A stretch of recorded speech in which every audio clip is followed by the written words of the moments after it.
It is the appointed time. We have an ambitious agenda for today, so I want to call to order the meeting of the MAPS 3 Citizens Advisory Board for June the 25th, 2015. You've been furnished with a copy of the minutes of the previous meeting. Are there additions or corrections? I move that we accept the minutes. It's been moved and seconded that we approve the minutes. Further discussion? All in favor say aye. Aye. Opposed, no. The minutes are approved. As we begin our agenda, I want to make sure that the members of the board have noted that we have something that we do infrequently and perhaps have not done before. Item 17 on your agenda is to enter into an executive session, and that will be to consider some matters that have to do with the convention center. There will be a presentation about the convention center on the regular agenda. We will go into executive session, and then you will note that there has been an additional item added to your agenda, that is item 17A, which is a resolution that has been brought forward by the convention center subcommittee. So we will consider that after the executive session. Amanda and Carol may have some instructions to give us about the executive session, or we will talk briefly about that before we go into the executive session.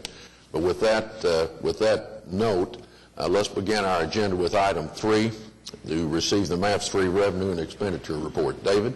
Thank you, Mr. Chairman. You have in your packet the MAPS 3 revenue expenditure report for the period ending May 31st, 2015. On the revenue side for the month, we have $9,225,645.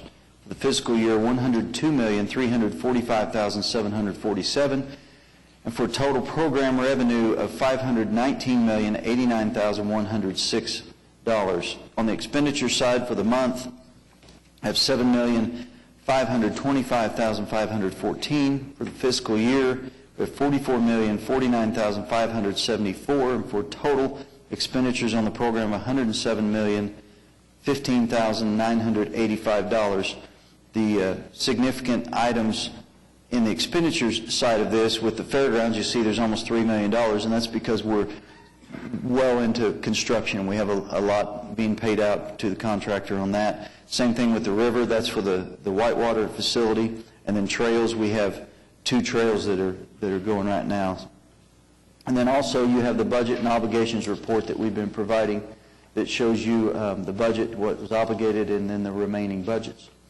I'll be happy to answer any questions. Any questions? Michael Adams? No questions. Anyone have a question or a comment? Shall we receive the report? It's been moved and seconded that we receive the report as presented. All in favor say aye. Aye. Opposed, no.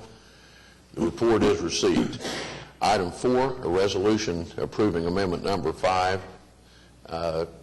David, would you explain that for us? Yes, sir. Pardon me. Item 4 is recommend resolution approving amendment number 5 to the MAPS 3 implementation and coordination agreement for the Court Shore area entered into by the City of Oklahoma City and Oklahoma City Urban Renewal Authority, an increase of $325,000 retroactive to July 1st, 2015. This is an amendment to the agreement that we've had in place since 2010 for the acquisition of properties for us, and that includes the park, that includes the convention center, and it also includes some aspects of the modern streetcar, specifically the maintenance facility down there. So they've been helping us with all that acquisition. This is an amendment for continued work. Are there questions for David? David, is the retroactive July 1, is that because the council will be adopting this after July 1? Yes, sir, that's exactly right. So you find that confusing, Mike, that it's retroactive to a date that's in the future? Well, lawyering, there we are. All right. It's been moved and seconded that we approve the resolution. Further discussion? All in favor say aye. Aye. Opposed, no. The resolution is approved. Item 5, David. Item 5 is recommend resolution approving amendment number 7 to the MAPS Program Consultant Services Contract with ADG Incorporated, fee increase of $3,268,943.44, also retroactive to July 1st, 2015, project M3-G001. As I'm sure you're all aware, ADG serves as our program consultant, and they do a lot of very valuable things for us. But on top of the usual things in the past, we've added 2 things this year, so you see that the contract is a little more. And understanding that as we do the streetcar, we want to make sure that we have complete involvement with the businesses that will be affected and with the public. They're going to do what's probably too easily explained as PR. It's more than just PR, but that's the easiest way to describe it. But it's someone on the ground meeting with those businesses to tell them what to expect and to bring feedback to us to make sure that we have a good construction experience for everybody involved. And then there's also another element that was added to this contract, and that is the coordination for all the projects that we have going on, and that even goes beyond the MAPS projects.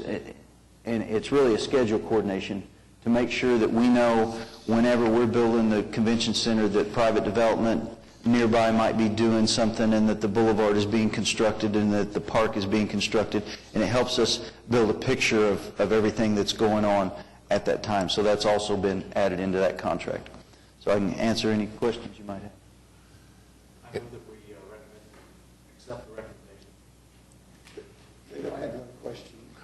Just a second. Let's see if we get a second on that, and then we'll discuss it. Second. It's been moved and seconded that we approve the recommendation. Is there a discussion, Mike? Well, just, I guess on the third page, you talk about the fourth whereas that we desire to renew the contract an additional 1-year term expiring on June 30th, 2015. Should that be 2016? On the resolution, Yes, sir. third paragraph. The third whereas, the fourth whereas. I'm assuming it probably should, yeah. It should be 2016. Do we need to amend it to? Yes, sir. Amanda? That's considered a Scrivener's error, and we can correct that before it goes to council. Do we need to amend the... No. If you're concerned about it, you can amend it, but it's not necessary. We can correct that. All right, we have a motion and a second. Bob, you had a question? I assume these are for services to be performed in the future rather than paying for something that's already been incurred. I was just curious, the fee increase is down to the penny. How does one go about estimating those fees at that level of precision, as well as breaking it out project by project? I'd like to invite Mr. Mize to come up and discuss that. Mike, how about that? What do you want to tell us?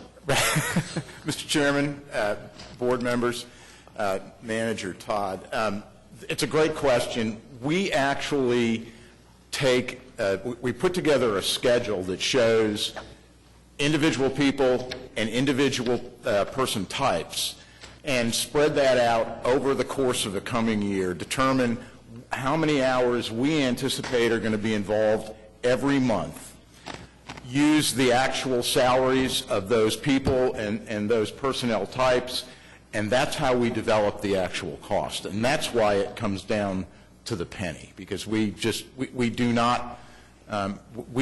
make our best effort to determine the exact number of hours that are going to be involved, and that's what's included in the number. And I assume that's broken down further project by project as It is, absolutely. where the time is spent. Absolutely. Okay.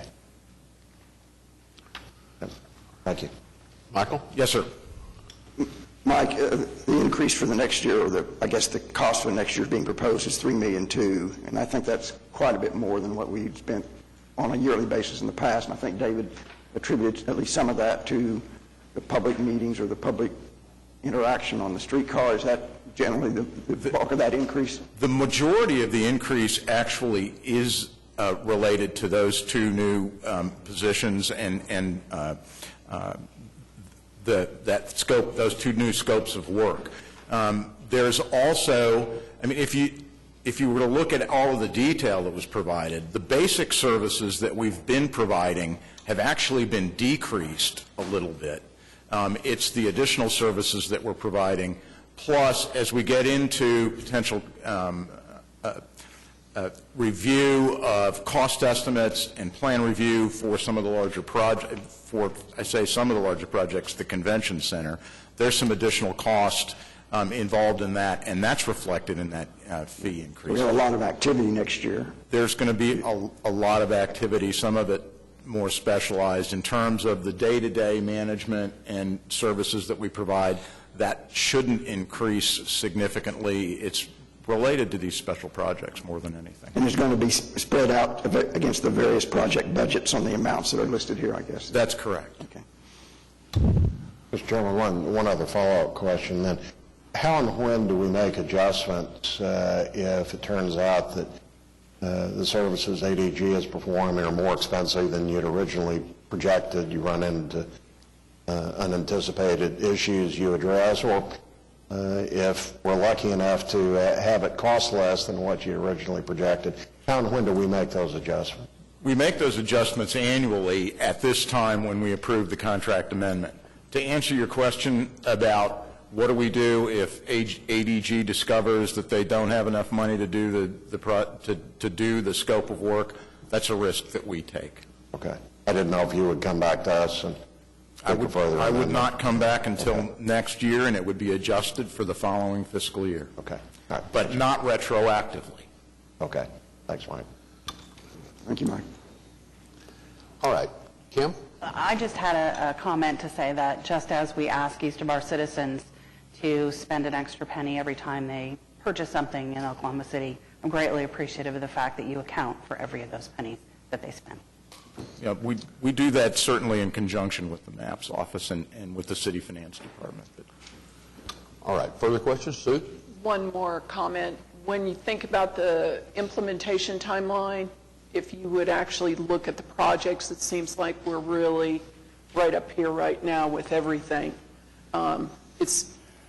It's huge, just the committees that I'm involved in, so I understand the need, and I appreciate it. Thank you for asking. Well, thank you, Susan. And just to elaborate a little bit on one of the things that David mentioned with respect to one of these new scopes of work, Kathy O'Connor will tell you that there's a whole lot of private sector development that's going on at this same time, which is going to impact several of the MAPS projects, the park, the convention center, and the streetcar. And that's part of what this additional scope is for us to help coordinate all that work to make sure that the private developers have the opportunity that they need to do the work that they do, and that can be coordinated with all the MAPS 3 work as well. Thank you, Mike. Michael? I'd just like to say I think ADG does a great job, and we're very appreciative of their services and enjoyed working with them. And thank you. Very good. Appreciate that. All right. Further questions? All right. We have a motion to approve the resolution. All in favor say aye. Aye. Opposed, no. It's unanimously adopted. And Mike, as you leave the podium, I will also say a thank you to you on behalf of all of the subcommittees and the Citizens Advisory Board. You and your team have just done a great job, and it is absolutely true. We couldn't do it without you. Many we thanks. appreciate that. Thank you. Many thanks. Item 6, David. Item 6 is recommend approval of draft final plans and specifications for MAPS 3 trail improvements, Phase 2, Project 1, I-44 West Trail, Project M3-T002A. If you'll recall, we have the I-44 trail split into 3 pieces, and we have 3 engineers working on that, and this is one of those sections of plans that we're ready to approve as final. The reason we have draft on here is we still have right-of-way to acquire. Not a whole lot, but we have some, but we'd like to go ahead and get these done. So as soon as we acquire the right-of-way, we can send the plans on to council and get the project advertised. So today we have Chris Savage from Johnson & Associates here to give you a quick presentation on his section of the I-44 trail. Welcome. Thank you, sir. Good morning, Mr. Chairman, board members, Mr. Manager. I'm very pleased today to bring to you the draft of the final construction plans and specifications to get this project underway.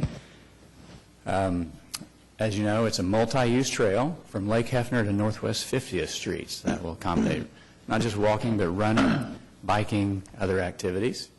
We're at a length of just over 2.5 miles. The initial budget allotted to the program was $3 million. Our estimated construction budget at this point is $2.6 million. Here's a general overview of the trail section. As you can see on the left, is for a trail that's in an open area. So we have a 10 to 12 foot wide asphalt trail. You can see the ground and the sodded areas on both sides. They're sloped to match existing grade. On the right, typical section is for a more urbanized section where the trail is adjacent to a roadway. So on the left of that section, you can see the curb and gutter of the street. And on the right side of that section, you can see that the ground transitions back to the edge of the right-of-way to match existing. Our route for Project 1 is from the trailhead at Lake Hefner, south and east to more or less Northwest 50th and Grand Boulevard. I'm happy to report that this is the original recommended alignment based on the trail alignment study. So as we got into the final plans and specifications and really looked at all the nitty-gritty details, we didn't find anything that necessitated adjusting the trail alignment.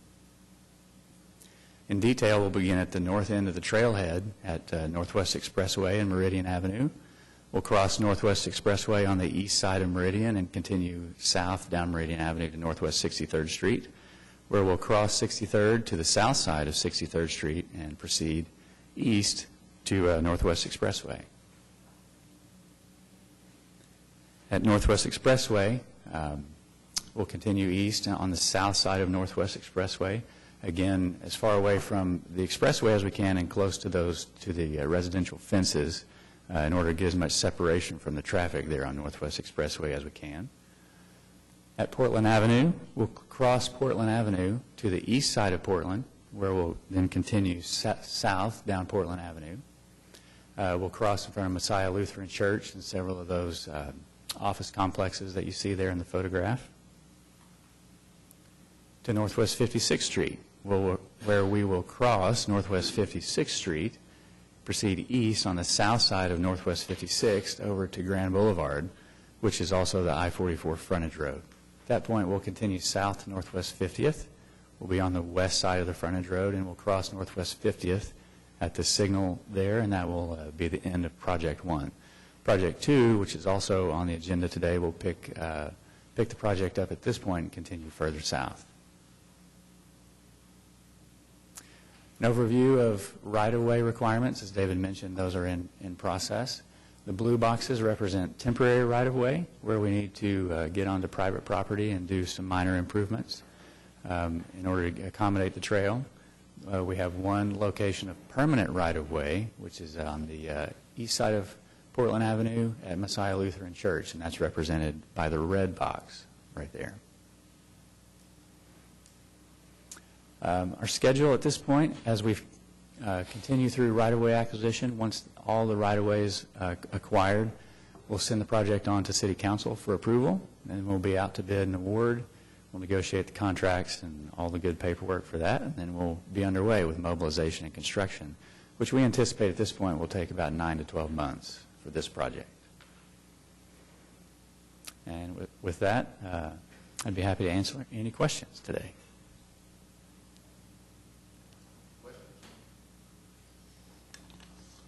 Sue, any comment from the subcommittee? No, move approval. Is there a second? Been moved and seconded that we approve the final draft plans and specifications. Further discussion?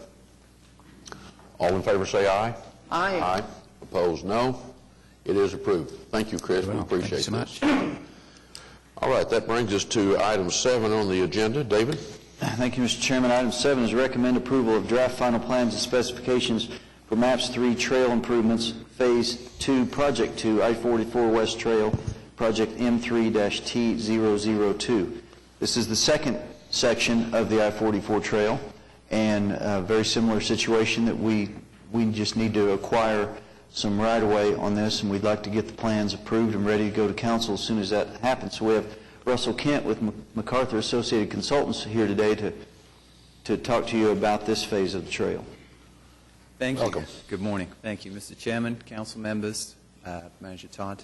Good morning. As David mentioned, this is the second section and the center section of the I-44 trail. Oh, there we go. Quick overview. The overall trail, as Chris mentioned, runs from Lake Hefner to the Oklahoma River. This part of the trail has an overall budget of $3 million. The alignment is based on the study report, the alignment study report approved last year in September, and also the preliminary report for this project, which was approved in February of this year. This overall map shows the beginning of the center section, beginning at Northwest 50th and Grand, and continuing to Northwest 19th and Grand, following the west side of I-44, primarily along Grand Boulevard, but varying as we go along. We'll take a look beginning at the north section, the north part of that, and moving south. This is an overview of that section of the trail, the total length of 2.77 miles, 3 major signalized intersections, Northwest 39th, Northwest 36th, and Northwest 23rd. And there are 2 defined points of interest, and when I say that, I mean defined by the trail's master plan, which was approved in 2010, those being Portland Plaza and Will Rogers Park. This is an overview of the cost estimate. The total budget, again, is $3 million. That's the construction budget, and based on the latest engineering estimate, we're coming out at $2.919 million, so under budget there. Again, the typical trail section will follow that of the north section, so I won't dwell. It's a 10 to 12-foot multi-use asphalt trail. And let's start at the north and just move our way down really quickly. Beginning at Northwest 50th, we're going to utilize the existing utility easement which runs between the sound wall of I-44 and the backside of Treadwell Hills neighborhood. And you can see the beginning of that in the first picture as we're looking south from Northwest 50th Street. It's a typical image of that utility easement. It varies in width from 30 to 50 feet. So we have room to meander the trail through that area, and you can see that on the next image, the proposed trail going through that area, crossing those street cul-de-sacs as if they were a typical city street. Obviously, there's no through traffic, but there are turning movements, so we will have crosswalks there and bollards to restrict vehicular access. This image is a typical privacy fence. The intent is to construct that along the residential properties through that section of the trail. The existing fences will be removed and they'll be replaced with an 8-foot cedar fence with the smooth side facing towards the trail to improve safety. In addition, there will be some solar lighting that will be constructed along that section of the trail, again, to help with safety as the trail passes close to residential properties. Moving on, Northwest 41st Street, which as you can see on the left side, that's the end of that utility easement. And when we come out of that, we'll be on Grand Boulevard, and we'll follow that down to St. Clair Avenue, which we'll use to cross Northwest 39th Expressway, following St. Clair to 38th Street, and then moving east towards the highway and utilizing the ODOT right-of-way along the highway on-ramp all the way to Northwest 36th Street, and then through Will Rogers Park following the west side of Grand. You can see the blue area there in Will Rogers Park is for a trailhead parking area. It's approximately halfway between Lake Hefner and the Oklahoma River, so we will we'll construct a parking lot in that area as a trailhead. This image is taken from St. Clair looking east at the Northwest 39th Street crossing. You can see the condition of the existing fence. Part of this project will be to remove that fence and to construct a new fence along the trail. So we have a much more aesthetically pleasing barrier between the highway and the trail. This is the existing crossing at Northwest 39th. You can see there is already signalization that will be upgraded to incorporate the trail crossing.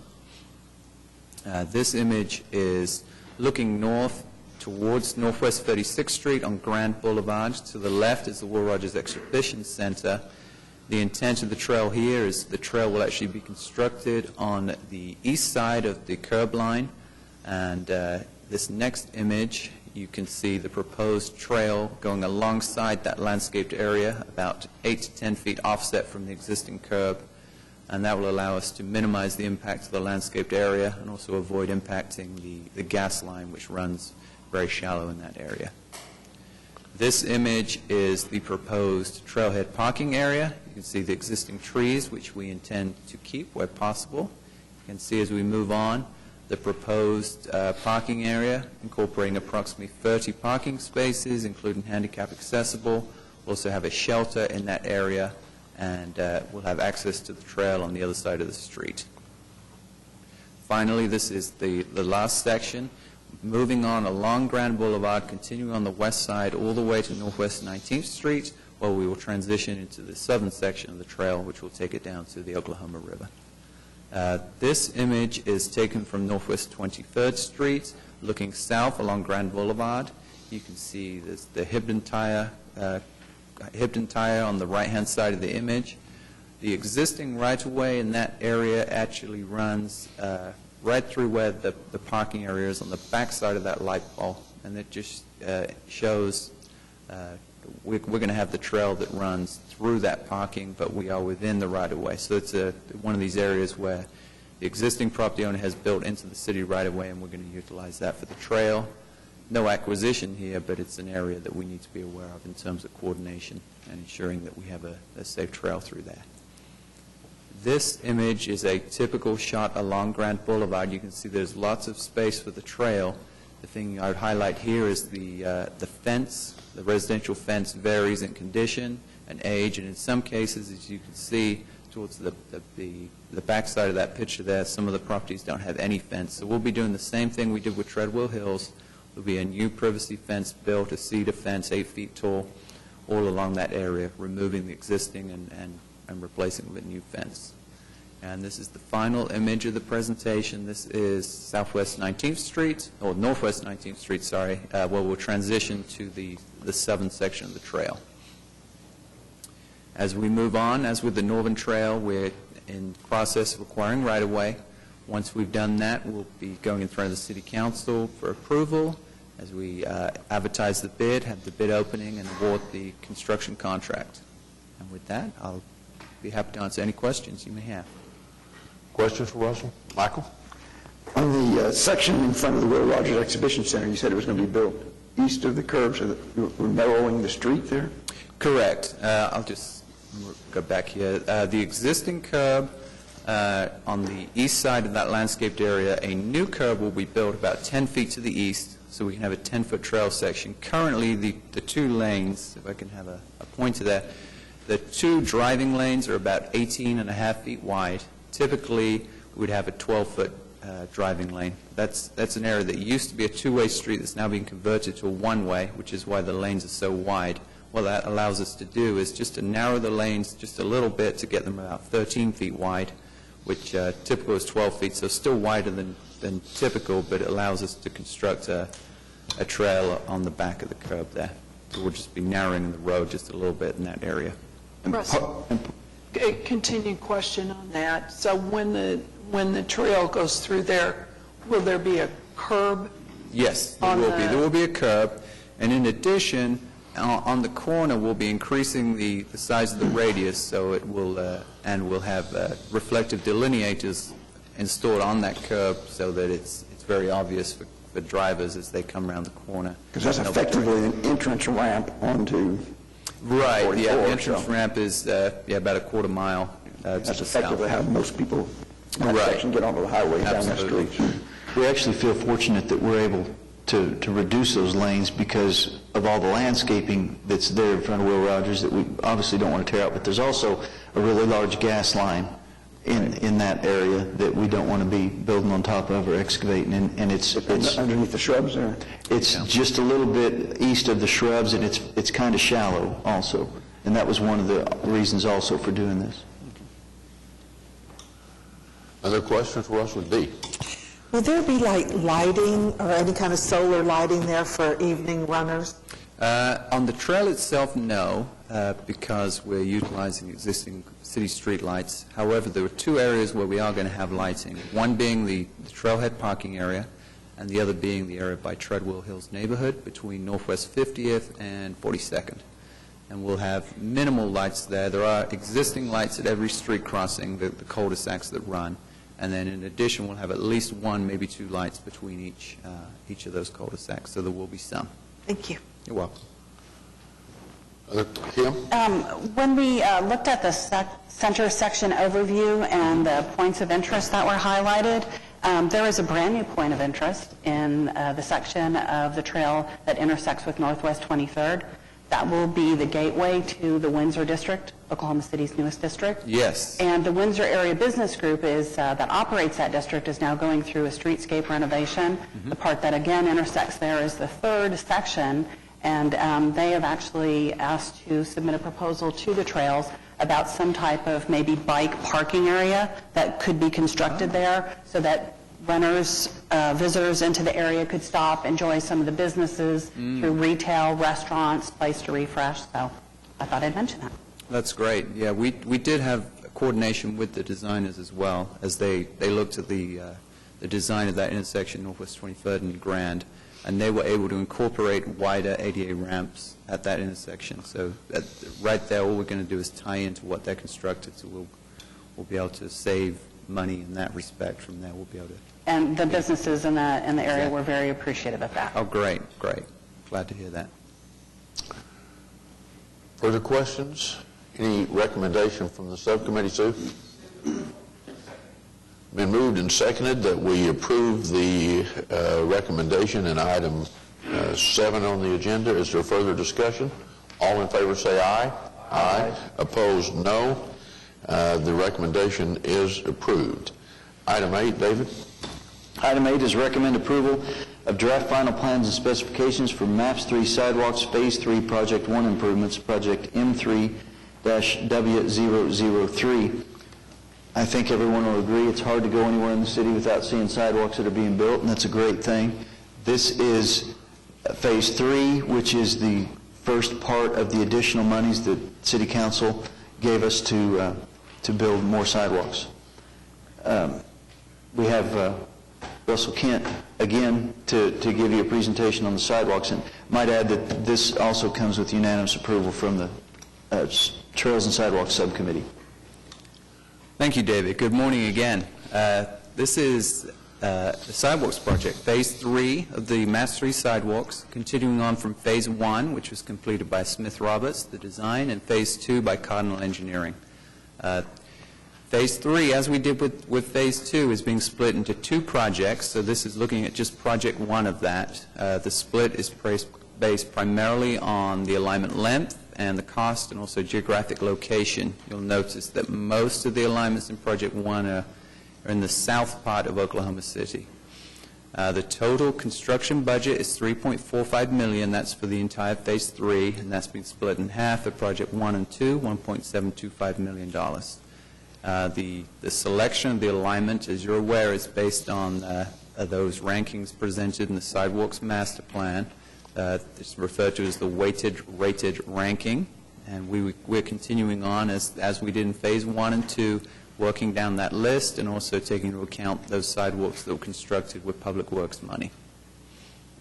So an overview of Project 1, there are a total of 4 alignments with a length of 5.25 miles. And the cost estimate for those alignments is $1.72 million, so we're under budget there. This is a map, an overview of the 4 alignments. As you can see, primarily in the south. The most northern is actually at Northwest 50th, but we go all the way down to Southwest 89th Street and also Southeast 44th Street and Penn Avenue between Reno and 10th. So just a real quick look at each of those 4. Alignment 47 we'll look at first. That's Pennsylvania Avenue between Reno and 10th. There is a signalized intersection crossing, a total length of 1 mile. I'm just going to show a couple of pictures that indicate some of the design considerations we had when looking at this sidewalk. You can see here some of the utility impacts and restrictive areas we have. You can see how close the power pole is to the edge of the building. There's also a fire hydrant. In that particular location, we were able to design a sidewalk which runs between the building and the light pole right at that area, and then we can come back out to the curb so we can avoid relocating that light pole and still ensure ADA compliance in terms of the horizontal clearance. The fire hydrant itself does actually have to be relocated, but moving on, this is a typical image. You can see how close a lot of the property is in that area. A lot of it's older in terms of their parking is extended all the way to the city street within the city right-of-way. This is an example of an area where we don't actually need any right-of-way acquisition here, but it indicates some of the challenges we have in terms of fitting a sidewalk in without impacting the existing businesses in terms of their access.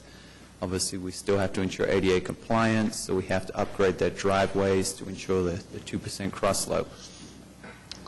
As we move on to alignment 49, this is the longest alignment in the whole of Phase 3. It's nearly 3 miles in length, 2.76 miles.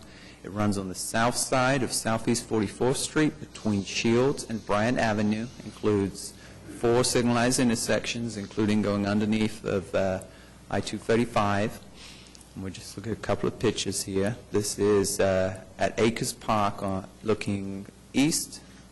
This is the creek crossing to the east of Acres Park, and in order to have a sidewalk over here, we're actually going to lengthen or extend that reinforced concrete box by about 5 feet, which allow us to build a new handrail and construct the sidewalk over the top of that.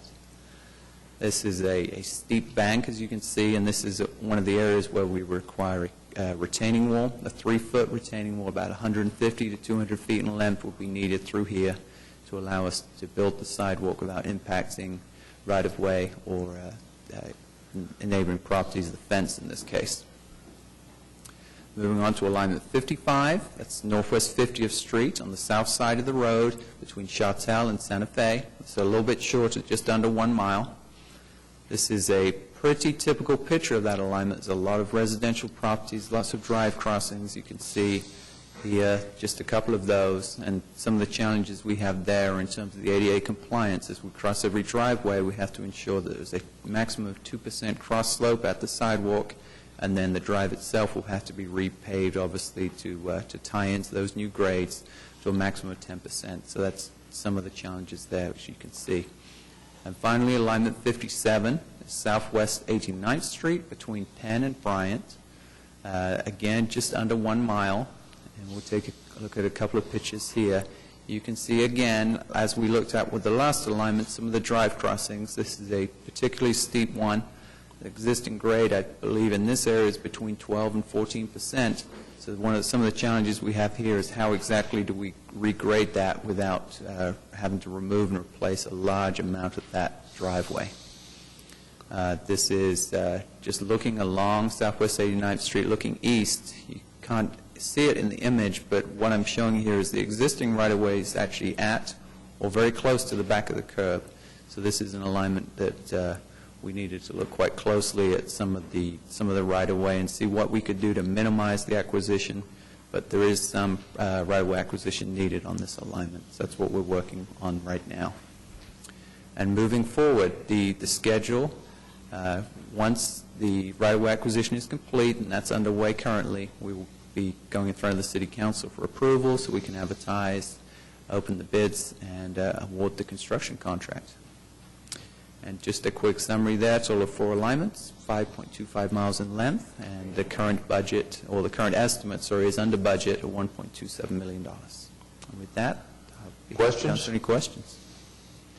One from me, Russell. You said at the beginning that the city has a sidewalk master plan. Yes. And has weighted rankings, and so this is, so that means they're prioritized, and this is another step as we go down that list of in the priority order, and this is a continuation of that plan. Exactly. It's so that they typically, you'll find they're getting more complex the further we go down the list. So in terms of phase 1 and 2, that's why you may see that they cost a little bit more as we move down the list, because we have more items such as retaining wall and right-of-way acquisition that becomes an issue as we move down. Thank you. Any other questions? Just David? One. Is there is there a policy as to where you place the sidewalks? I mean, do you want them adjacent to the curb, or do you want them set away from the curb, maybe David or you? Sure. Well, we prefer to have them away from the street, but there's also all kinds of obstacles and issues.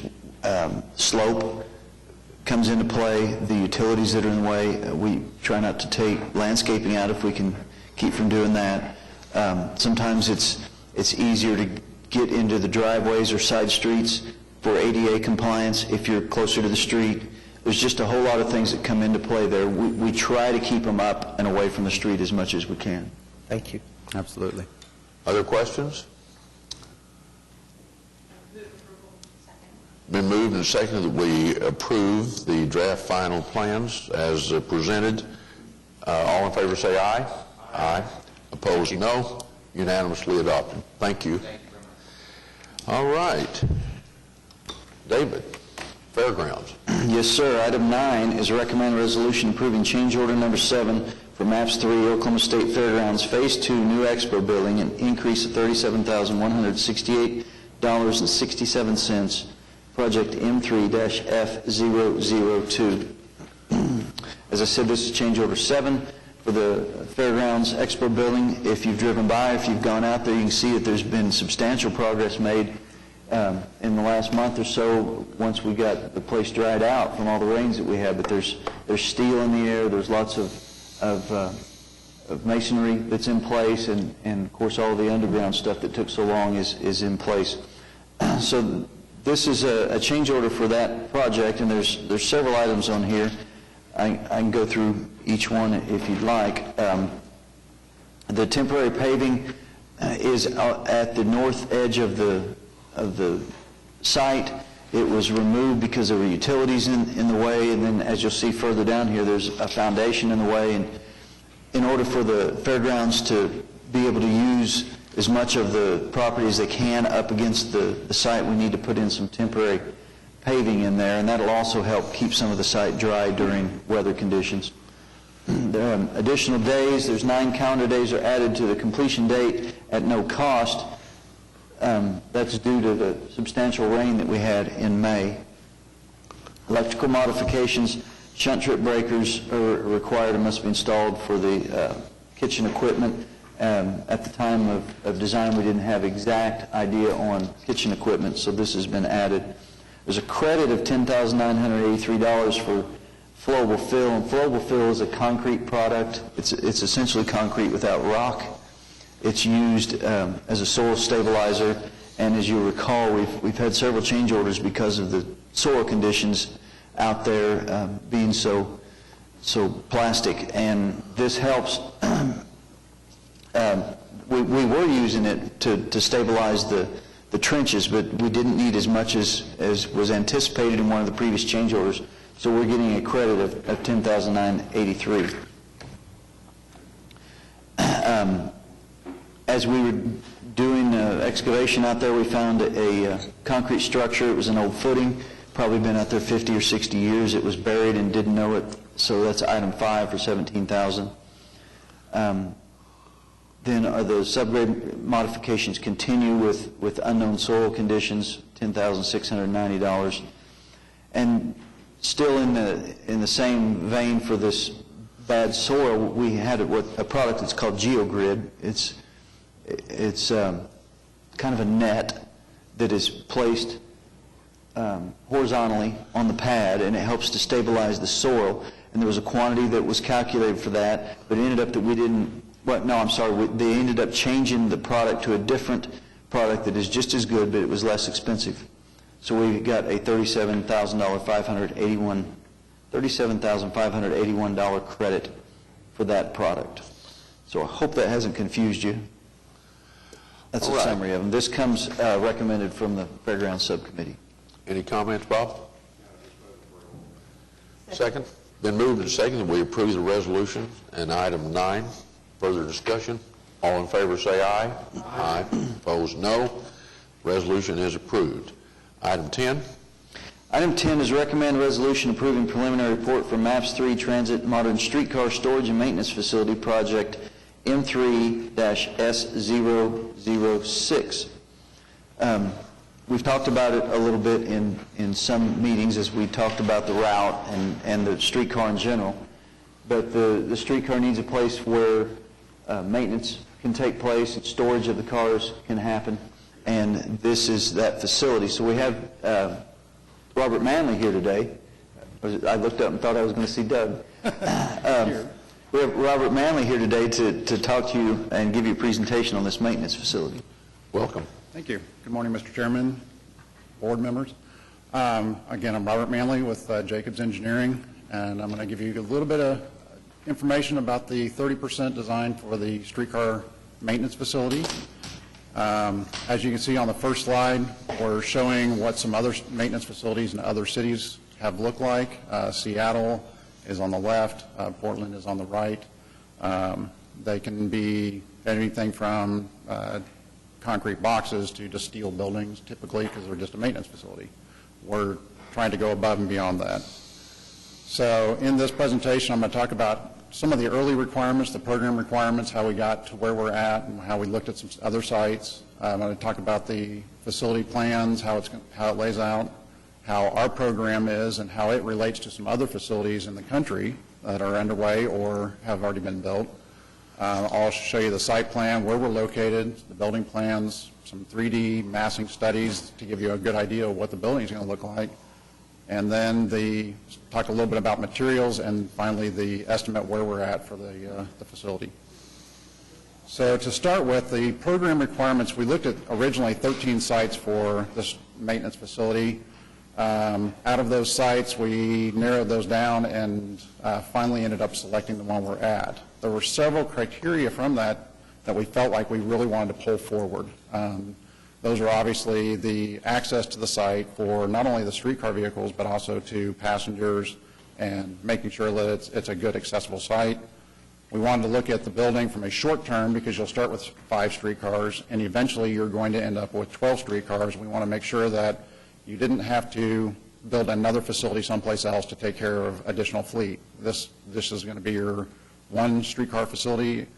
You'll be able to expand it. You'll be able to take care of all your streetcars here. We also looked at the urban design, or the urban adaptability of the site. We looked at the neighborhoods. We looked at what's going to happen in the future, especially the Parks project.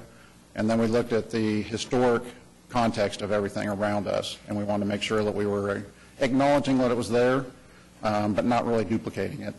And then making sure that we were able to cover as many of the streetcars as possible, and currently we are able to cover 4 of the 5 streetcars. So in a maintenance facility, typically for any of these maintenance facilities around the country, they all have the same things. You have heavy maintenance where you're able to lift the vehicle and work on the bottom. You have service and inspection facilities where you're able to get below the vehicle through a pit, work on the interior of the vehicle from the ground level, and then you're going to have an upper level that you'll be able to access the top of the vehicle, where most of the components really are that make the streetcar run, as well as keep the air conditioning and a lot of the electronics.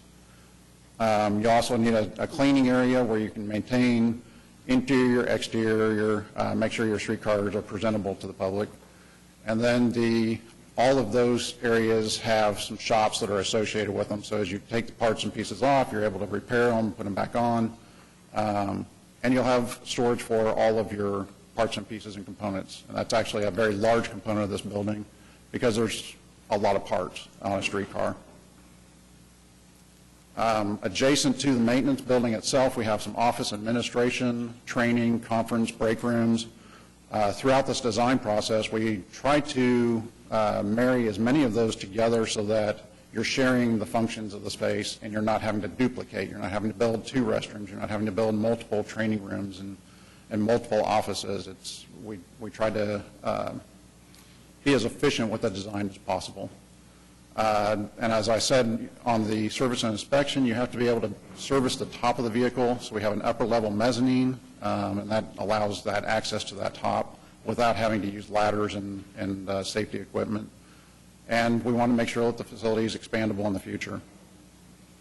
Outside the facility, we're going to have maintenance of way vehicles. These are your pickup trucks, your essentially a car for driving operators around, as well as something along the lines of a bucket truck to service your catenary system, all of your above head services throughout the downtown area. We'll have some storage tracks, some catenary storage. The yard tracks themselves are concealed behind fencing so that it's back in the back area, and that way it a little bit conceals it from the public. Your outdoor storage materials, and then your waste handling, anything that's by the city, your dumpsters and your recycling, and anything we've talked a lot with Embark about, they want to be able to store and recycle metal components, so we're making sure that we're providing space for that.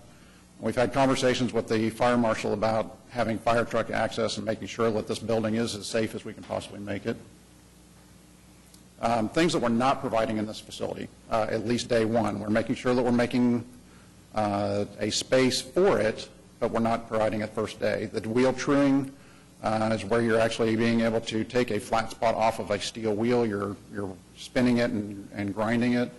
We're working with Embark and setting up some contacts with DART so that they can be able to ship those parts to DART, have those trued, and then brought back. The paint and body shop, all the components on the vehicle are modular. They're able to take them off, and in most cases you'll have a replacement piece that can be replaced, or you can do maintenance and you can send it out to a body shop and have paint and graphics and things applied. The fare collection and cash vault, we're still talking a little bit about this, but in most cases Embark has their bus operations, and this is a streetcar. You would expect the cash and the system to be all in one location. We may end up having some collection safes at this location that can be then taken to either the Embark facility, or they'll bring people over to check that. And your mow vehicles, your trucks, your boom truck and that sort of thing, you really don't want to have that service in here. That's something that you can have either at another facility, or you can have a contract with a local garage or something that can take care of that sort of thing. So from a program, again, we wanted to make sure that we're not trying to overbuild the facility. We're trying to give you exactly what you need and be as efficient as possible. You can see the main number here is the 18,298 down on the total enclosed space. We do have some covered space outside, which is about 3,000 square feet, but the enclosed space really is what we used as a comparison to other facilities, because it gives us an apples to apples. So looking at Kansas City, Detroit, Tucson, and your program, you can see Kansas City, which is, whoops, I'm sorry, wrong button. Their program is actually under construction right now, about 80% complete, and they're at about 18,500. Detroit is smaller, but they're also landlocked. They have no expansion capacity, and if they ever decide that they're going to increase their fleet, they're going to have to build another maintenance facility at another location. They maximized everything they could on that site, and that's the biggest building they could get. Tucson has a little bit bigger than what you have, but they're also maintaining their historic streetcars.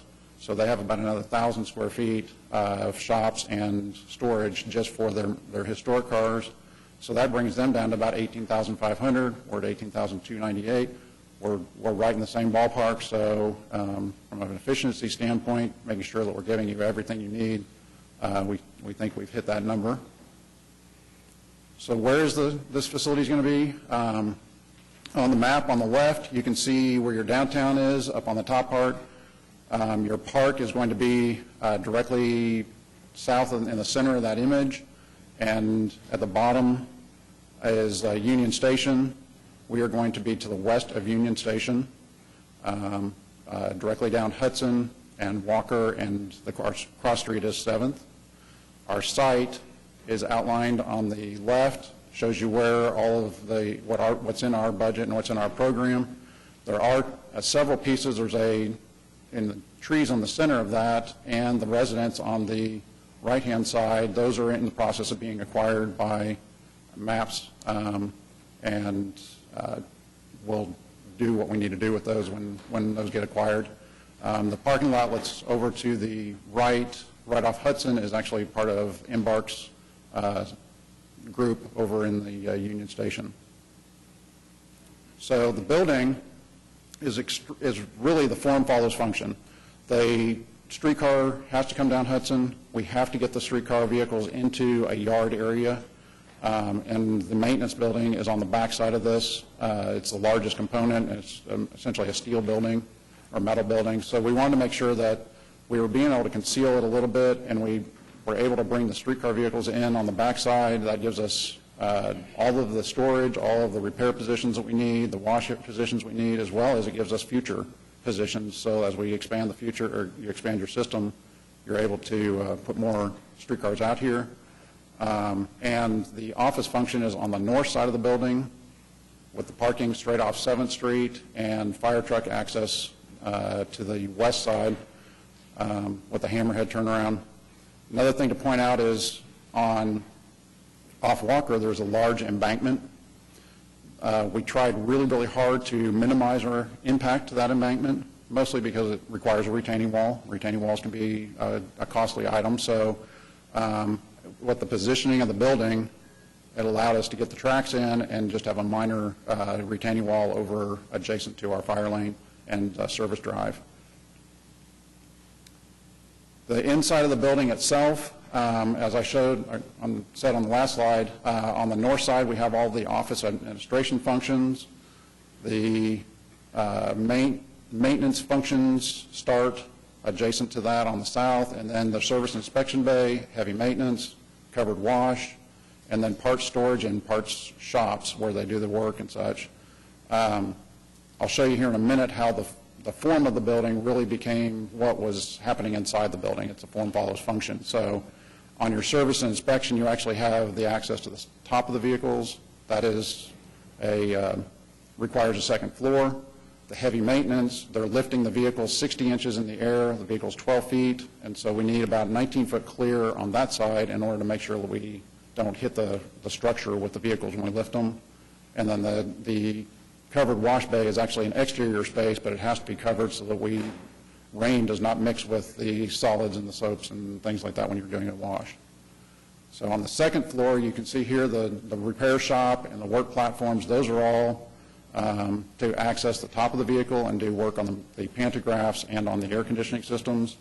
And we have a freight elevator that allows us to bring parts up, as well as a monorail crane that we can lift heavier components and stair access to that. So looking at an illustrative, this is really kind of where we started looking at some of the site and how we're in the context of what the neighborhood is. We have Union Station to our east, and we want to make sure that what we do at this building is complementary to that, but we did not want to duplicate it. And again, it is a maintenance facility, but we wanted to try and jazz it up a little bit. So you can see here where you can see where the building is and how it relates to what else is on the site. The front facade of the building, we tried to take and look at the Union Station, and we saw the limestone that was done in 1930s. It's an ashlar quartz, so we want to make sure that we pull some of that over. We can easily get that limestone that's there. The lintels that are above the windows, we feel is another element that we can pull in from Union Station without duplicating it exactly. Union Station has large arches on the front. We're doing more of a contemporary feel of our building than what Union Station's historic look was. And we don't want to compete against it. We want to be complementary to it, but we don't want to overshadow what's there. So another component of Union Station is that it has a red clay tile roof. We felt that if we pulled that red out of the roof and we put it into a canopy that's at the entry point, it again is a very, very subtle gesture, but it's a gesture that says, hey, we are cognizant that we are adjacent to a historic structure. And the front entry is just a jewel box, it's a glass box that comes off, identifies where the front door of the building is, but we are going to put the doors on the east and the west side so that we don't have direct north winds coming in when those doors open. It allows more of an airlock. On the east side of the building, this side faces directly towards Union Station, and we're going to be complementary again to Union Station by trying to mimic the doors that are on the loading bays of Union Station, and in the two large access doors for the heavy maintenance and the service inspection. And this is where you can really see how the form follows function. On the right-hand side is required to have a two-story space for that access to the top of the vehicle. The center bay where the middle door is, or the left large door, is where we have to have the height in order to raise the vehicle, and then having a covered parking outside for the wash bay, that just dictates what that slope of that roof became. Laid out really nicely, and it works really well. On the office component, which is over here on the left side of this image, is we don't need two stories, we don't need any fancy roofs, we really want to downplay that, so we put in just a flat roof. Talked with Embark, they have a preference for their materials, so we've used those, and that will allow us to put air conditioning units and things up there that are completely concealed from the street, and it form follows function again. We don't need that extra space.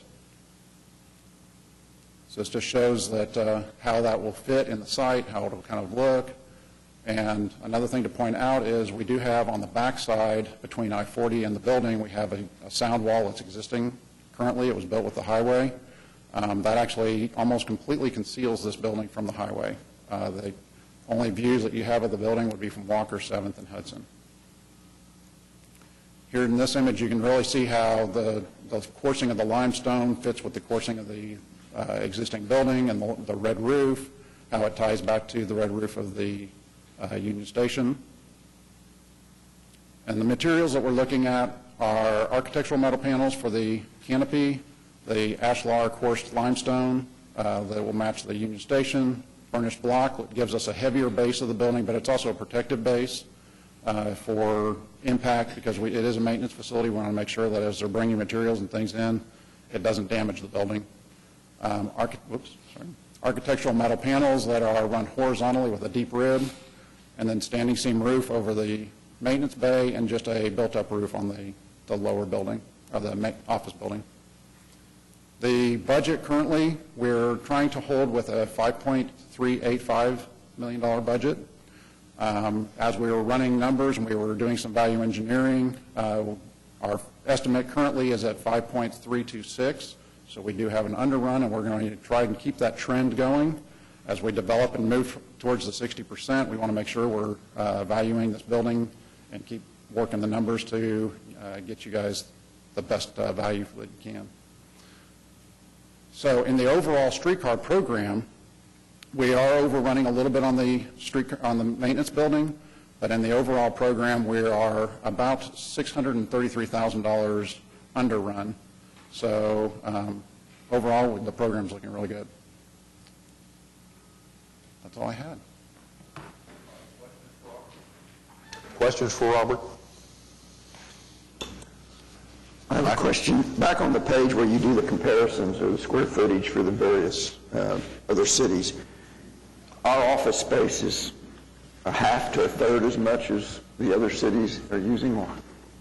Let me get back to that.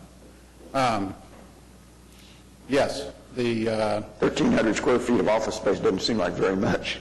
Yeah, we actually, some of our office space is in the other numbers, the part supplies and such, because we ended up having some numbers over in those spaces. We have a general manager for the maintenance office, we have a clerk over in that office, as well as the numbers for the control room, which is actually a large space. It's where they keep track of where all the vehicles are and assign drivers to the vehicles. So we're really close to those other numbers. We're closer to about, I believe it's 2,400. So we're a little bit under what they have, but we're trying to be as efficient and share as many spaces as possible too. Good question. Other questions? Nathaniel and Zane, anything from the subcommittee you want us to hear? We didn't have a quorum yesterday, so we received the report. There were several comments and questions that were successfully answered all the way around, and I think overall the members that were at the meeting were very pleased with what we've seen. All right. I was just going to comment to say that the Park Subcommittee saw this presentation yesterday, and I think we're very pleased with the way that the ARCA theming does match it's a good complement to the neighborhood, and we're really excited about the fact that it allows for some intermediate stops, maybe around the park or to Union Station, before the cars actually hit the maintenance facility. So we're happy. Shall we approve the resolution?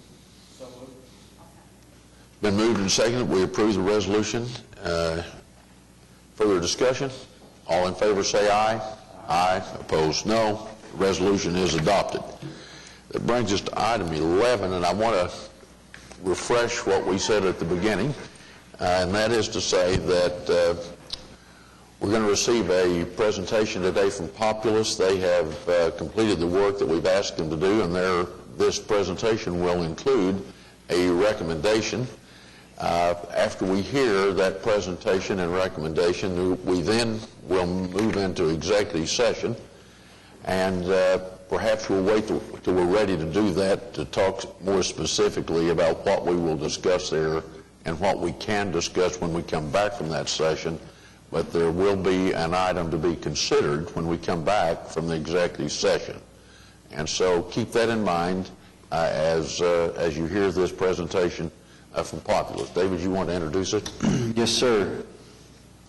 Item 11 is a presentation, MAPS 3 Convention Center Project M3-C003. We have Todd Voth from Populous here today to give our presentation. I might also note that Dee Morales has recused herself from this item because of property interests in one of the areas. Todd, I might also add that Todd has made this presentation to the Convention Center Subcommittee this week and also to the Park Subcommittee this week, and so we welcome you to the Citizens Advisory Board. Todd, welcome. Good morning. Good morning, Mr. Chairman, board members. It's great to be here as usual, and we're really excited about the opportunity to present the status of the site selection and also make a recommendation today. So here's what we're going to talk about. I want to quickly give you an overview and recap of how we got where we are, and then we're going to move into a presentation of the parking study that's associated with these sites so that you can understand parking has been a big issue and big conversation, so that was added recently, and so we wanted to give you an idea of what that looks like. Then we're going to move into the cost analysis component, and Kathy O'Connor from the Alliance for Economic Development will be presenting some information about the various sites and the parcels associated with those sites. And then I'll talk about construction costs associated with each one of those. And then we'll move into the site comparisons part of the presentation. Up until this point, we have been looking at each one of these sites in relation to the criteria for selecting the site. But this component of our presentation actually compares the sites against one another, because what we're trying to do is take these sites that have been approved and are acceptable for convention centers and try to look at the ones that are probably a little bit better than the others so that we can start the appraisal and purchase process for those sites. And then finally we'll make the recommendation. So that's the presentation. I'll move along as quickly as I can. There's a lot of material to cover, and if there are questions that you have, then we can circle back around and get into more detail. So a little background. First of all, we had a very inclusive process as we've gone through the site selection, as opposed to the last time where it was a little bit more consultant-driven. Now this became a little bit more community and city-driven, with us leading the charge. And that group included not only the planning group from the city, and also the MAPS folks and ADG, but also Kathy O'Connor from the Alliance and members of the Convention Center Subcommittee. This group commented on each one of these sites and provided the pros and cons that you'll see later on, so this was a very inclusive process. We started out looking at 10 site development areas, and in comparing those sites to the criteria, immediately 6 development areas fell out. And during one of our subcommittee conversations, a 5th one was added back in, which was the Central Park for consideration. Then we looked at those 5 development sites, generated 12 configurations, building configurations on those sites, and that then was reduced to 7. And so what you see in front of you are the site development areas that have been kind of shortlisted, if you will, and approved as basic areas that we think are appropriate, along with 7 configurations that have been studied, mainly to make sure that those sites will actually accept the convention center program in a configuration that actually functions properly. So one of the important parts of this study has been parking, and we've heard this from the start, that what are we doing about parking? And so we were charged with looking at a number of items here. One goal was to look for space on or around each one of these sites that could accommodate 2,000 parking spaces. 500 of those spaces would be associated specifically with the new convention center hotel.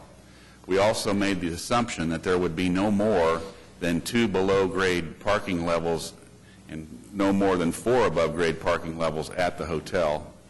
And finally, on the configurations where the convention center is all above ground, we can actually create parking levels above the loading docks. So those are the things that we were looking at when we looked at parking. I'm going to quickly take you through the sites, each one of the development areas and the configurations that show where that parking could occur. And quickly to orient you, anything shown in blue is the hotel site, pink is the potential parking if it's needed, and then the rest of the colors that are associated with the convention center itself. So this is the first site we're looking at, which is Reno and Dewey. It's bounded on the east by Hudson and on the north by Reno. This particular site, it would take 7 levels at the hotel site to actually accomplish 2,000 parking spaces, which is not feasible. So additional land would have to be acquired to accommodate that parking, and we're showing one potential area to the west there in pink, and between the parking at the hotel and that area you could accommodate the 2,000 cars, but it would require additional land to do that. The second site is the West Park site. Again, the hotel in blue, it's along Hudson and also along the Oklahoma Boulevard. This is an all-at-grade convention center, so we could accommodate parking above the loading dock up to 3 levels and parking under the hotel, and that would allow for 2,000 cars at that site. Then the East Park site, which is bounded by Robinson on the west and Oklahoma Boulevard on the north, has the hotel in that corner, and also this is a full at-grade configuration for the convention center, so we could put parking above the loading docks and the hotel site. The combination of both would allow 2,000 cars. And then there's a second configuration at that site, which is more of an east-west orientation with the hotel essentially running along the Oklahoma Boulevard with a bit of face on Robinson. And in that hatched area where the hotel site is, we can accommodate parking there and also parking above the loading docks. That would also accommodate 2,000 cars. Then the North Court Ashore Hotel Site A, which, if you recall, was the original site that we selected during the first selection process, was still in play, and that has the hotel on the easternmost portion of that site along Robinson and Reno, and that piece of property is large enough to accommodate all 2,000 cars at the hotel site, above grade and below grade. And then there was a second configuration on North Court Ashore, which actually shows the hotel west of the Myriad Gardens, north of Reno, and that site is a bit smaller than the other Site A, so it cannot accommodate all 2,000 cars, so we've identified potential parking areas to the west that would allow you to park 2,000 cars on that site. Okay? And then Central Park. Of course, that's a totally below-grade solution for the exhibit halls, so you can't park cars on the Central Park, so the cars would have to be parked under the hotel and along the Shields Boulevard there, and that would accommodate 2,000 cars as well. So now we're going to move into the cost analysis component of the presentation, and really want to talk a little bit about the orientation of this. There are 3 basic components here for the cost factors. One is the preliminary costs, which includes the cost of land acquisition and demolition on the site. And then the second component is the building costs, which is utility relocation, site development, which includes landscape design, and I'm not design, but landscape, hardscape, and road reconstruction, and then the total cost of the actual building construction. And the sum of those two first components equals the overall cost. So that's what we're going to go through. Kathy O'Connor now is going to come up and talk about each one of those sites and talk about the parcels and acquisition. Kathy? There you go. You're welcome. Thank you. Well, good morning. What I'm going to do is go through each one of the sites and talk a little bit about some of the factors that influence whether the ease of acquisition for the site and some of the other considerations that we have to take into account when we talk about acquiring these different sites. Again, on these slides, the hotel site is shown in blue, and I may make a few comments about that, but you need to remember that the acquisition of the hotel site will be handled separately from the convention center and isn't included in any of the cost estimates that either Todd has or that we'll discuss later. So the first site that we want to talk about is the Reno Dewey location. It includes 8 different parcels with 7 different owners. And some of the other things that we looked at when we were going through these to talk about acquisition was whether or not there were any billboards or cell phone towers in the area, because those will have to be relocated. At this particular location, there are 2 existing billboards and a cell tower. One of the other factors that influences or really can add to the cost of acquisition is how many businesses or residences have to be relocated when we talk about acquiring property. In this particular location, we have 4 potential relocation of businesses that would have to be funded through the acquisition budget. The next location is West Park. The West Park location includes 42 parcels, all of which would need to be acquired with 21 different owners. And again, the important thing here is when you're dealing with multiple parcels or a large number of parcels and a large number of owners, it can slow down acquisition, it can make it much more complicated, and sometimes more expensive. In this case, we have 15 potential relocations, and 7 of those are residential relocations. We don't have any cell phone towers or billboards. East Park 1, on this parcel, there's 25 parcels to acquire with 20 different owners. One of the positives about this site is that it does include a couple of pieces of property that the City of Oklahoma City or the Economic Development Trust already own. It does include 1 billboard, and it does include the OG&E substation. East Park 3, again, since it's smaller, there's only 10 parcels to acquire. There's 9 different owners and 3 possible business relocations. And this is North Quarter Shore. We combined A and B on this slide.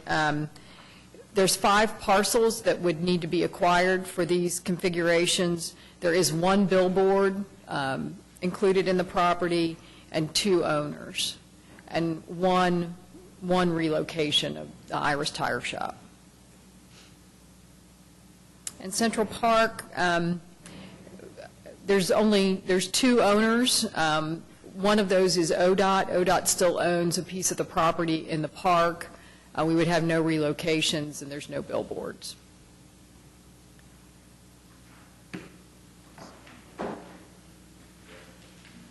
Okay, so now we're going to move in the actual costs of the work that we have to do, and I'm not going to go through this in detail because it's a lot of numbers and it's a bit small, but just basically want to say that all of the items shown in red there are buildings that need to be demolished in any one of these scenarios, and so there's a cost ranging from $236,000 up to over $2 million for demolition, depending upon which site that we actually look at, and all of these numbers to some degree play into our recommendations, but you'll see that the overall magnitude of difference between the cost of demolition, site development, and other associated costs are similar enough that we feel comfortable that we can be within budget for the work that we're actually building. This is the utilities component of it as well, and that cost, as you can see, I won't go into any detail here, but there's a lot of utilities in each one of these sites. They're all different, of course, and they all require a different response, but there's a range in cost between $860,000 to $2.2 million for relocation of utilities. And then site development as well, which includes, again, hardscape, landscape, relocation of roadways. There's a reasonably large spread between the cost of the development on these sites, from $2.4 million to a little bit over $8 million. So when we look at the actual cost breakdowns, if you recall, I outlined that we've got two kind of cost categories, preliminary costs and building costs. Well, the first category up there, because we cannot show the land acquisition costs in this setting, that will be discussed in the executive session. It's only showing the demolition cost. Down below, then, are the costs of utility relocation, site development, building cost, and subtotal for building cost. And again, the subtotal of building costs range from $209 million to $225 million within the construction budget that's been allocated. So when you look at it all together, now we've got some miscellaneous additional costs which have been referenced before. Under East Park 1 and 3, there's the cost of dealing with the electrical substation relocation, and we believe that that's a $35 million number in that neighborhood anyway.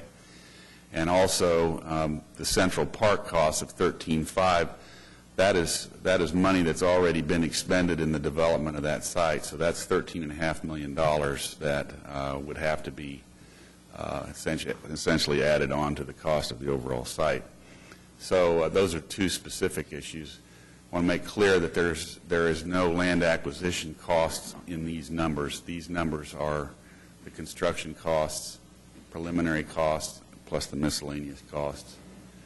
I think another point to make under the asterisk areas is locating the convention center in Central Park would require the city to acquire additional land to bring the total of a park area up to 70 acres, since that was what was agreed to initially in the MAPS program. And that's not included in this cost.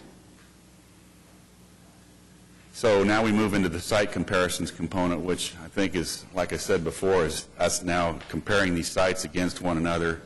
We're not talking about ranking these sites so much, and again, I want to remind you that all 5 of these areas have been deemed acceptable for the convention center, but we wanted to start the process by actually identifying the best sites of those 5 so that we could start acquiring the land. And if for some reason you can't acquire that land, then you can move to the next ones. But it's important that we have options so that you can actually acquire this land and build this convention center. And we feel comfortable that while there are some sites that are better than others, these all meet a level of acceptability. So with that, let's start reading. I'm sorry. We're not going to actually read this. But this is actually a chart that shows the work that all of the people that are involved in the site selection have been doing. And that's looking at the pros and cons of each one of these sites. And you can see it in greater detail and more legible detail in a minute. But that work has been really important in kind of outlining which of these 5 sites is the better sites. And in addition to that, we have been talking with the hotel developers, and we interviewed every one of them to find out what their thoughts were about each one of these sites. Every one of them was interviewed. There was a consensus among the team for 2 locations for the hotel. And the first one was the West Myriad Gardens site, which is Hotel 1. It's up there called Hotel Site 1, adjacent to the Myriad Gardens to the west. And the second one is directly south of the new Oklahoma Boulevard, east of Robinson. And there's of course, two configurations there, and they felt really strongly that both of those were the best. They had a slight preference for the East Park location because it was closer to the arena, CBD, and Bricktown, but I'd say only a slight preference. And then all of the teams stated that the West Park site was just too far away from the arena, CBD, and Bricktown. So here's another chart that kind of a graphical representation of those pros and cons. And if you look at it closely, you can kind of see why a couple of those sites kind of rose to the top.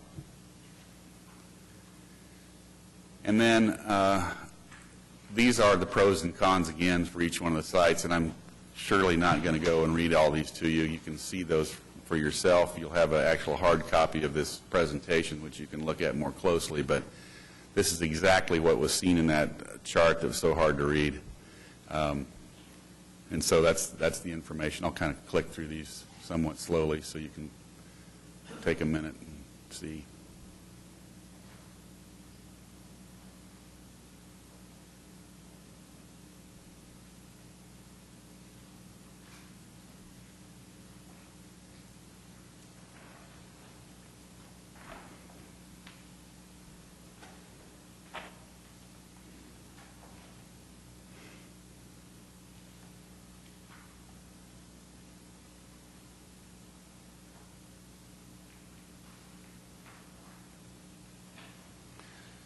We actually made a presentation to the Parks Subcommittee yesterday as well, and of course that was an interesting conversation because there are probably additional pros and cons when you ask anybody that's specifically interested in a particular aspect of the MAPS program. They will have their own perspective, which is totally valid and valuable, and so that was a good conversation to have.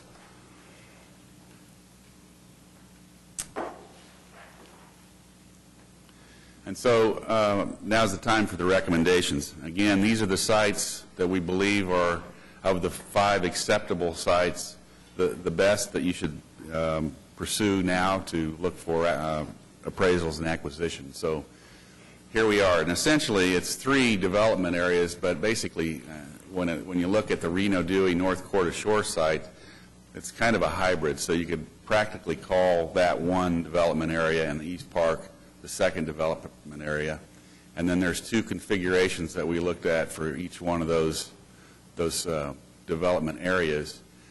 And so this is what we're recommending, that you go and start the process of final appraisals and selection of acquiring the property on both those sites. Are there any questions? Thank you. Questions? Questions? Todd, on this slide here, the top 2 look like almost identical configurations. Is that? They are, except one's moved over, isn't it? Moves westward. Okay, yeah. That's why they're so similar, and you can kind of look at them as one side, but it just moves westward. The block are different. And both of them have the same hotel location, so that there's a lot of similarity there. On page 29, the site comparison, the graphical comparison, are these rank ordered or they're independent of each other? Different? They are not in rank order. Okay. You can look at them and you can start to see the ones that have varying symbols and see what's positive and not positive. But we attempted not to rank these specifically. And we did not score them because we didn't want to have the same outcome that we had last time, where best site, worst site. These are 5 acceptable sites. I have a question about page number 27. Okay. Go back to it here. Listed in the hotel developers' feedback from the North Quarter Shore, you have Site A, Site A, Site A, Site B. What are those? Let me look here. We'll go to a little bit larger. And this is on the North Quarter Shore. Should be the same information there. Unfortunately, I can't read our smaller version here. It's over in the far right, Far which you right. refer to Site A. Yeah, if I can take a look But I don't see. 27, 28. All right, now what was your question again? I was asking what the Site A and Site B referred to, but Oh, okay, I my got it. elbow partner, I think, just cleared it up. Let me go back to the I 19. might interject that if you look at page 28, Yeah. it might help a bit. I'm on 29, sorry, that's what, okay, 28.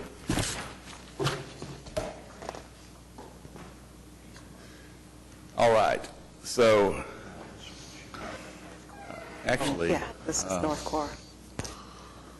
The better thing to do is to go back to the, you want to just see what the configurations were? Okay, thanks. Well, so A was the original site that we had selected before, which is bounded by Robinson on the east and Walker on the west. And then Site B is basically from the Harvey Spine, which is bisecting that property and going further west. So Hotel A, on that right, where it's in blue on the right, that's where the hotel would be. And then option B is where the hotel is at Reno in Hudson. Okay. The only thing that's different between those two sites is that we're moving from A, we're shifting the building. Actually, we're basically just shifting the hotel up to the Reno Hudson site. All your pages 10 and 11, like that. Okay. Yeah, that's better. That's the actual look at both those sites. Yeah. So look at page 10, and that'll give you a much better. Yeah, there it is. Okay. Thank you. That makes sense. I appreciate all your help.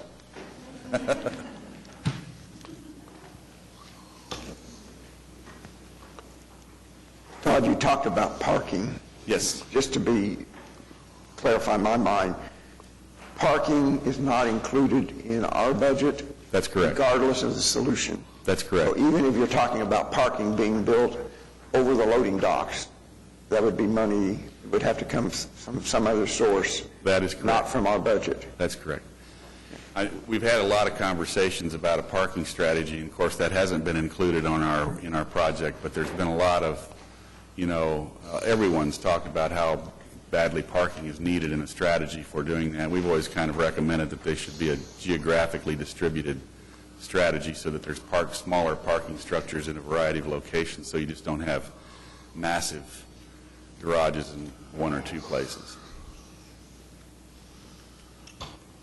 Michael, we talked a little bit about parking yesterday in the Park Subcommittee as well, and also to the fact that COTPA has been under probably a 2-year intensive parking study now, which includes the whole downtown area. So even though our projects may not have parking directly in their budgets, I firmly believe that with the integration of COTPA's study to all these projects, that parking will result in those strategic areas and through private development as well that all serve these common projects.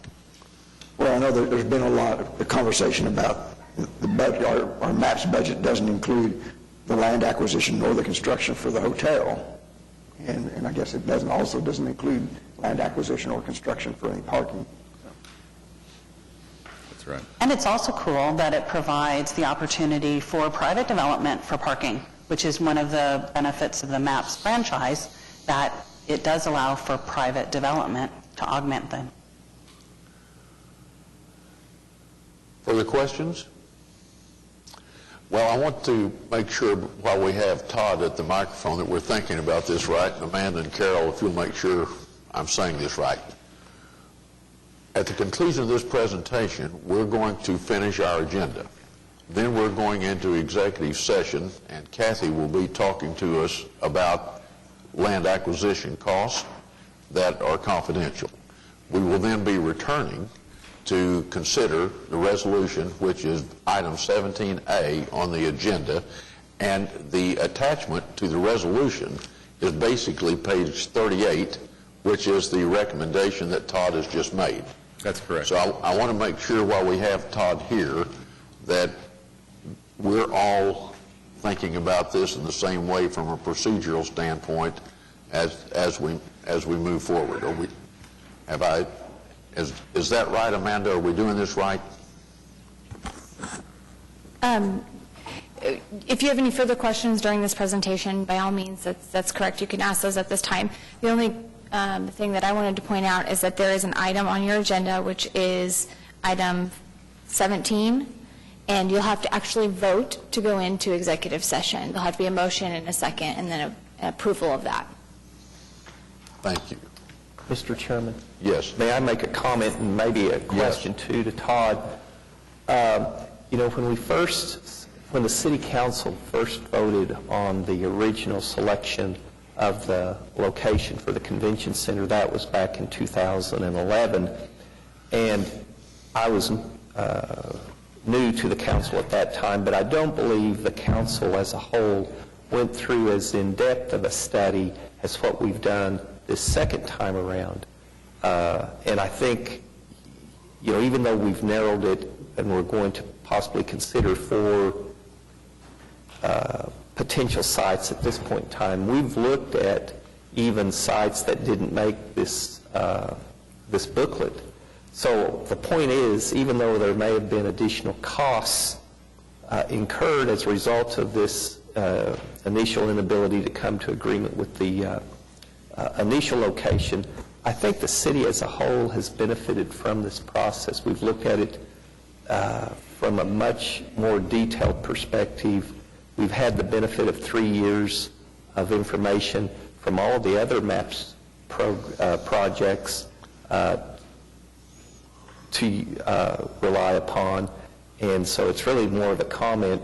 But I hope you would conclude too, Todd, that you've looked at it in more detail as a result of some of the difficulties we've experienced the last few months. Well, of course. I mean, when you look back at what we've done, and I would say our first go at it was in-depth evaluation of all those sites, but we took that information that was in the first phase and used that in the second phase. So essentially, you got all of that from the first phase again and then more. And I can't think of any other thing that we could have done or should do to get to a site or sites that will give you an opportunity to actually purchase a property and have a great location for your convention center.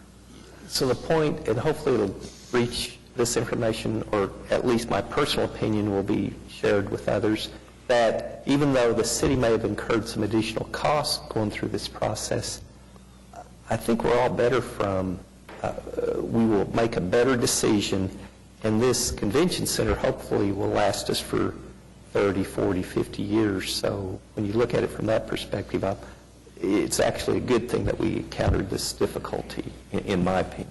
Yeah, I would agree. Thank you. Any other questions for Todd?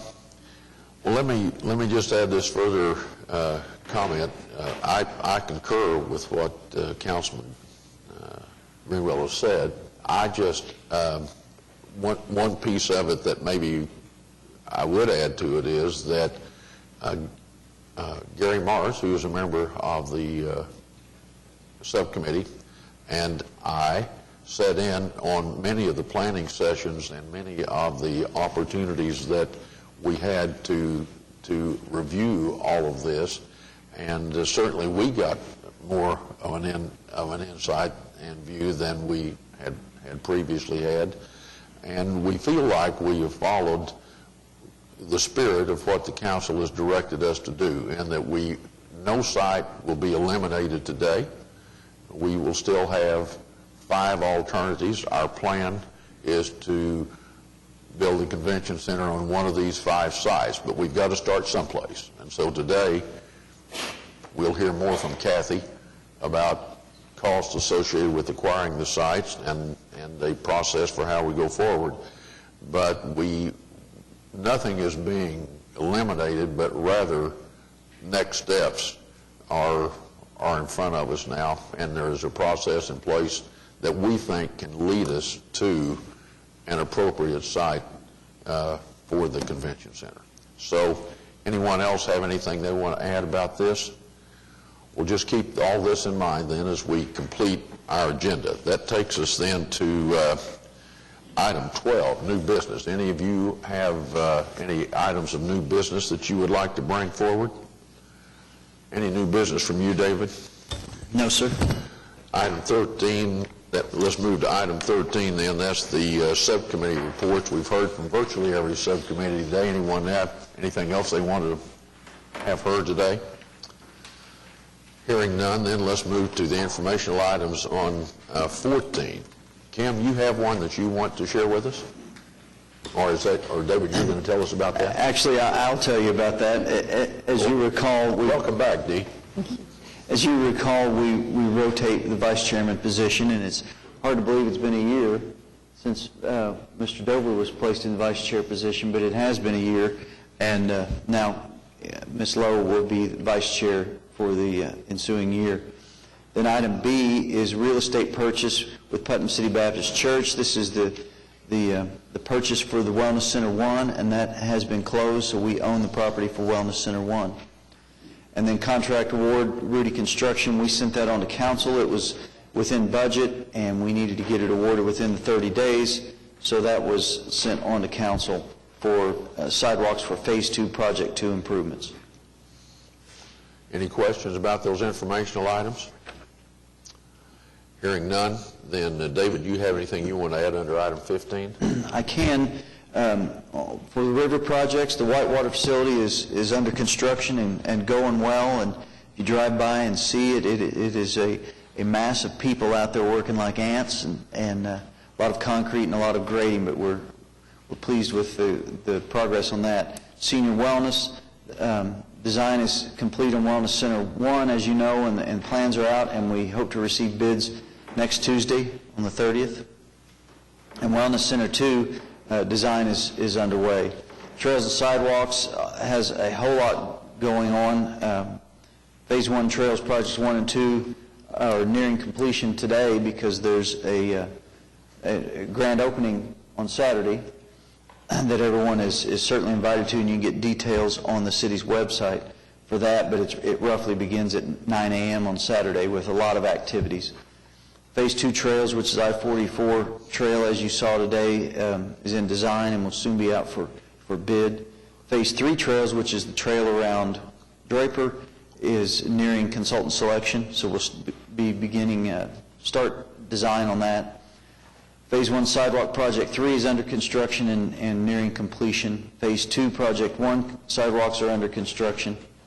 Phase 2 Project 2 sidewalks is the one I just mentioned with Rudy Construction. It was just awarded. Phase 3 Project 1 sidewalks are in construction, as you saw today with the final plans, and they'll be out for advertisement soon. Phase 3 Sidewalk Project 2 is still in design, and Phase 4 sidewalks is in consultant selection aspect of that, and we'll be choosing the engineer very soon. You saw extensive information on the site selection today on the Convention Center. Fairgrounds Expo building is under construction, and as I mentioned before, go by there, you'll see the amount of steel that's up in the air and all the construction that is underway on that. Park, the design of the upper park is underway. Preliminary report is in the office, and it's in review right now, and coordination with other projects is underway.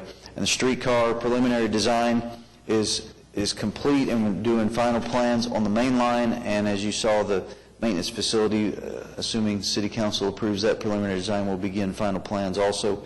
And the negotiations for the streetcar are ongoing. So we have a whole lot going on. Thank you. Any questions for David about those updates? That brings us to item 16. I want to start that by saying that David and I have discussed the possibility of having a tour at our next meeting of the Whitewater project. And you might email the MAPS office and give them your view about whether or not that would be a productive use of our time. We would go ahead and meet as we normally do, but then as we did on the park project, we would all go to see the progress on the Whitewater. If you have a feeling about that one way or the other, let the MAPS office know, because it will require some transportation arrangements and that sort of thing. All right, any other comments by members of the board? Sue? Just Again, you have an opportunity for a tour on Saturday. You can do it on your foot, or you can ride your bike. So come to that trail opening. It's really designed to be a family event, and you can get to it Southwest 15th and Buckwell or MacArthur? MacArthur. MacArthur, yeah, it's at Left Side Road, right there by the bridge. Yeah. I believe that there's a sign there that says Crystal Lake. Yep. So follow the sign to Crystal Lake, and it is a family event, and there'll be lots of fun activities and even free hot dogs. Lots of events this weekend associated with families around our city. Thank you, Sue. Any other comments, Michael? I just have a personal note that I am retiring from LSB Industries at the end of this month after 38-plus years. So wow. I am looking forward to doing a little travel and the next stage of my life. So. Well, Michael, as someone who has retired 3 or 4 times, I can tell you, you've got a lot of fun in front of you. I have a personal... So congratulations. Sorry, I thought you were done. Since the next time you see me won't be till July, I'm getting married next week. And so, since you announced retirement, I thought, well, I probably should tell him I'll have a new name next time we get together. So, well, congratulations. Thank you very much. You bet.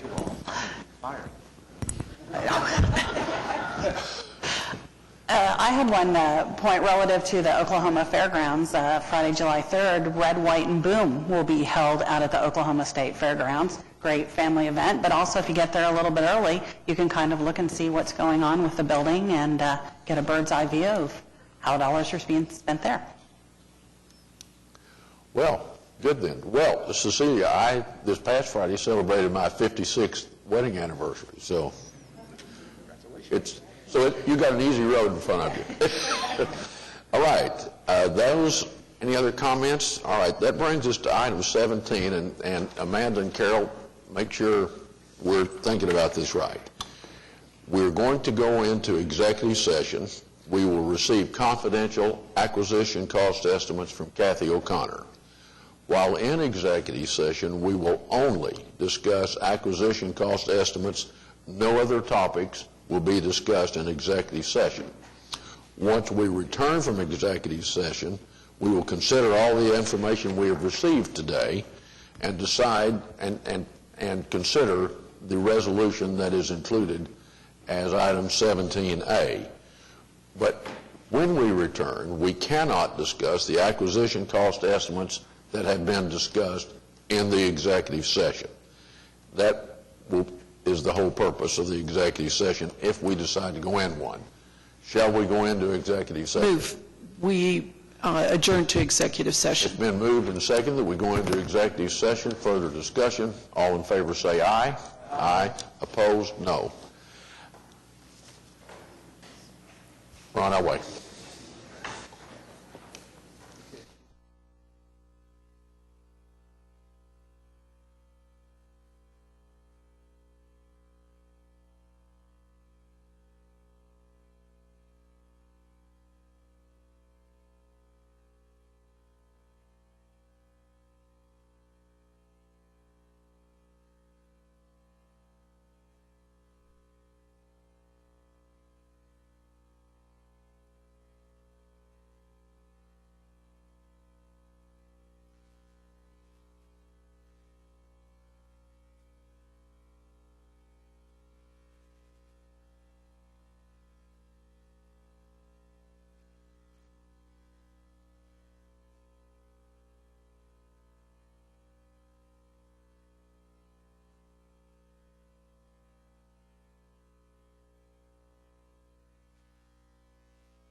The executive session having concluded, we'll now resume the consideration of the rest of the agenda, and that brings us to item 17A, which is a proposed resolution authorizing staff to negotiate the acquisition of property for the MAPS 3 Convention Center using Oklahoma City Capital Improvement Sales Tax funds.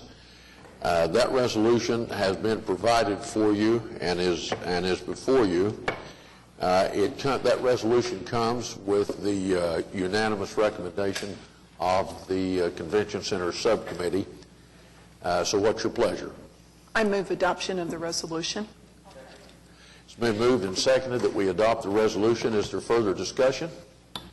Mr. Chairman, I would raise a question. I guess I'm still uncertain why we do not add North Quarter Shore A as an additional item to the four that are here.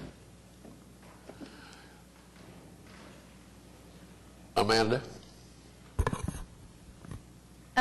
The recommendation from the subcommittee, or from the consultant, Populous, as well as staff, is that at this point in time, the acquisition is not likely to occur, and it's been taken out. Okay. All right. Thank you. And that was the consideration. Amanda has correctly described the consideration given by the subcommittee. So our recommendation is that we adopt the resolution as provided, and page 38 is of the printed material is the Exhibit A that would be attached to it that shows those items that are to be considered. Further discussion? All in favor say aye. Aye. Opposed, no. The item 17A is adopted. I believe that concludes our agenda. Any other business to come before the group? A motion has been moved and seconded that we adjourn. All in favor say aye. Aye. Opposed, no. We're adjourned. Thank you for your patience and your attendance.